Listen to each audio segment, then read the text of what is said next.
Hello, അപ്പോൾ നമ്മുടെ ഇന്നത്തെ പരിപാടി എന്നാ മമ്മി? കറ്റാർവാഴയുണ്ട്, കുറച്ച് തലയിൽ തേക്കാൻ വേണ്ടി കുറച്ച് എണ്ണ കാച്ചാനുള്ള ചെറിയൊരു പരിപാടിയാണ്. ഇതാണ്ട് കറ്റാർവാഴയൊക്കെ ഇവിടെ പറിച്ചെടുത്തിട്ടുണ്ട്, ഇനിയുണ്ട് പറിക്കാൻ. അപ്പം നമുക്ക് ആവശ്യത്തിനുള്ളത് നമ്മളിപ്പോൾ എടുത്തിരിക്കുന്നത്. അപ്പം നമുക്ക് പോവാം.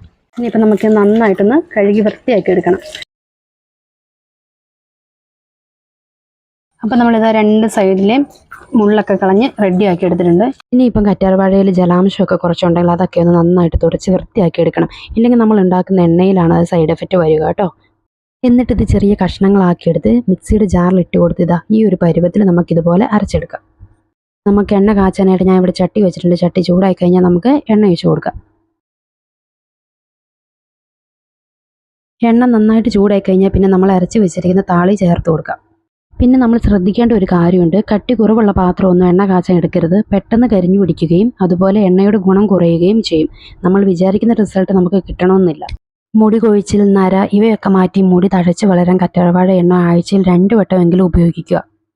ഇത് നമ്മൾ സാധാരണ എണ്ണ ഉപയോഗിക്കുന്ന പോലെ ധാരാളമായി ഉപയോഗിക്കേണ്ട ഒന്നുമല്ല.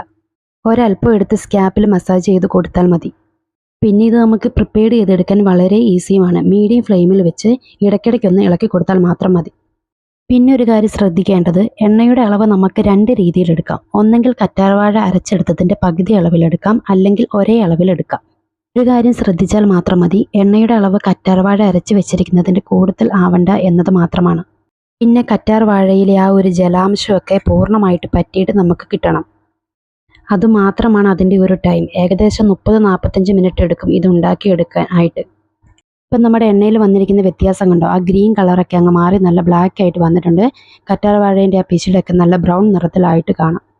കറ്റാർവാഴ എണ്ണ ഇവിടെ റെഡി ആയിട്ടുണ്ട്, നല്ല തിക്കായിട്ട് വന്നിട്ടുണ്ട്. ഇനിയിപ്പം നമുക്ക് ഫ്ലെയിം ഓഫ് ചെയ്യാം. എണ്ണ നന്നായി തണുത്തതിന് ശേഷം നന്നായി കഴുകി വെയിലത്ത് വെച്ച് ഉണക്കിയ കുപ്പിയിൽ വേണം എണ്ണ ഒഴിച്ചു വെക്കാനായിട്ട്. പിന്നെ ഈ എണ്ണ ഉപയോഗിക്കുമ്പോൾ ഇളം ചൂടോടുകൂടി ഉപയോഗിക്കുന്നതാണ് നമുക്ക് നല്ലത്. മുടിക്ക് ഉള്ളില്ല, മുടിക്ക് കട്ടിയില്ല എന്നൊക്കെ പറയുന്നവർ ഇത് തീർച്ചയായും ഉപയോഗിക്കുക. റിസൾട്ട് ഉറപ്പായിട്ട് കിട്ടും. പിന്നെ നമ്മൾ തലയിൽ തേക്കുമ്പോൾ കുറച്ച് സമയം തലയിൽ തേച്ച് പിടിപ്പിക്കുക. കഴുകുമ്പോൾ താളി ഉപയോഗിച്ച് കഴുകുന്നതായിരിക്കും ഏറെ നല്ലത്. അപ്പോൾ ഇന്നത്തെ വീഡിയോ ഇത്രയേ ഉള്ളൂ. നിങ്ങൾക്ക് വീഡിയോ ഇഷ്ടമായാൽ ചാനൽ സബ്സ്ക്രൈബ് ചെയ്യാനും ലൈക്ക് ചെയ്യാനും മറക്കരുത്.